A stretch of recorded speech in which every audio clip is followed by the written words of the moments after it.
Hello PYP 1, 2, 3, 4, 5 and 6. Today I'm going to make you a short video to show you how to make tessellation, because that's the new technique that you are going to try today. So let me show you what it looks like at the end. You would have a shape like this, and as you can see, this shape is repeated endlessly as long as you can fit it on the paper. And there's no blank spaces between them, and they don't overlap either. So if you put this, my original shape that I just traced, let me find, it was like this. Then you can slide it down, slide it back, or here, or here, or down, or backwards, and it will always connect without spaces and without overlapping. So what are the things that you need to make tessellation? You need a blank paper, you need another piece of paper. It's going to be a square. I will show you how to make a square out of it. If possible, use cardstock if you have it, because thin paper, it might bend when you trace them like this. It's a bit more tricky to trace it, whereas if your cardstock is really thick, then it wouldn't bend, it wouldn't fold, so it's easier to work with. You will also need tape, a pencil, maybe an eraser, and a pair of scissors. So first we need to make a square. If you have a rectangular piece of paper like I have it here now, you can just easily fold it down. Then you would get a triangle here and just cut the rest. You have a perfect square to work with. Okay, so after that, what you need to do is take your pencil and make two lines. First, start from the corner,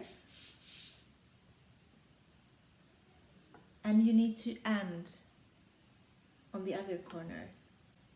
The line must be simple but nice, a wave for example, that you can easily cut at the end. Make sure you start from the corner and you end at the other corner.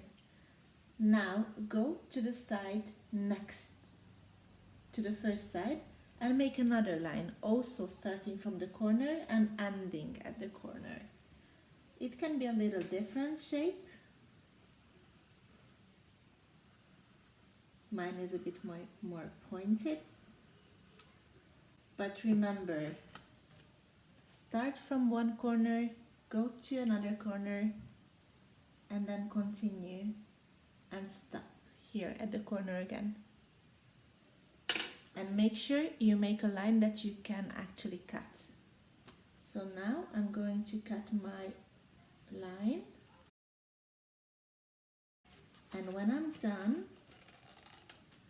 with my careful cutting, I need to take this piece and just slide it across my paper to the other side. Don't flip it, don't turn it around, don't rotate it, just slide it over.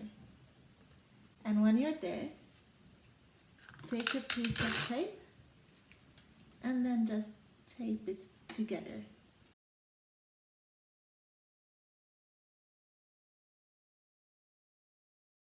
So this is what I got. This is my shape.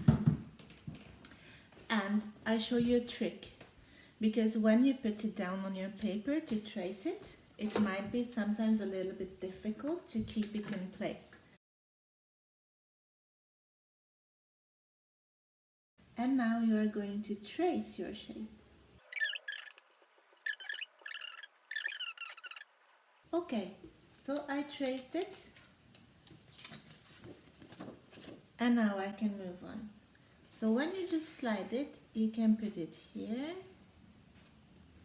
or you can put it here. So you will find where the puzzle fits, okay? And then when you find the right location, you just press it down again and trace it. It will go off the paper, but it doesn't matter. It will look really nice at the end. So I have my second trace,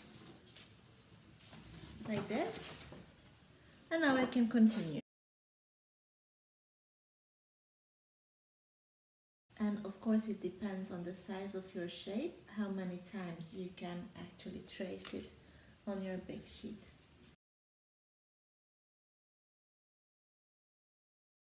So here we go. This is what it looks like now. And now you can just rotate it, turn it around, and find which way it's most interesting to you. For me, this is the orientation I want to use, and then maybe I will just add an eye to make it look like a bird. And when you're done, then you can feel free to color it. Use any colors that you want to.